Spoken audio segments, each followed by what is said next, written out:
guys, gagawa ko ngayon ng soup gamit itong chicken meatballs, tapos tofu, tapos tawag nito napa cabbage at saka spring onions. Lalagyan natin ng dashi powder kasi Japanese style to. Tapos miso. Ayan, ito yung gamit natin. Parang mali yata itong nabili ni Abi. Pero okay na yan. Ayan guys. So yan guys, nilagay ko lang yung meatballs at saka tofu. Frozen kasi yan guys. Yung tofu kasi natira lang to nung niluto ko, nakalimutan ko. Tapos para hindi masayang, nilagay ko sa freezer. Tapos ayun, gagawin kong soup ngayon. Kasi malamig na dito sa Japan. Ito yung gagamitin ko ngayong Japanese miso guys, ating gagawing soup. Ganito yung itsura niya guys. Pero maraming klase ang miso dito sa Japan.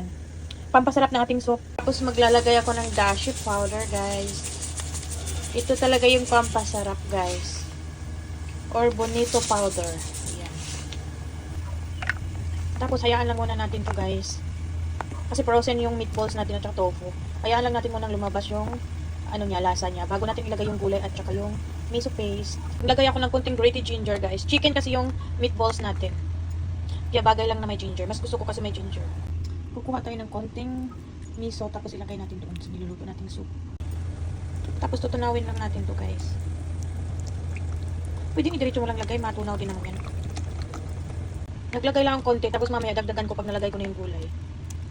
So ayun guys. Ilagay na natin ang ating hakusai. Hakusai ang tawag ng napa cabbage guys. Tapos nandiyan na rin yung spring onions na hiniwa ko kanina. Yung nasa dulo lang ang nilagay ko. Kasi yung katawan gagamitin ko. I-mix lang natin yan. Itong gulay kasi guys, nagtutubig to. Ito din ang ginagamit pag gumagawa ng hotspot. Parang hotspot na to eh. Pero ang ginawa ko dito, tawag nito? Soup style. Ayan. Hayaan muna natin yan. Tingnan na natin. Ayan, kumulo na. Sarap na to guys. Mayroon ng soup si Habi. Tapos mag-grilled ako ng salmon.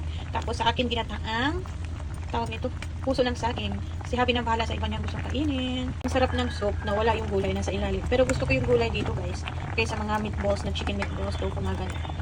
So luto na siya. Bye. Thank you for watching.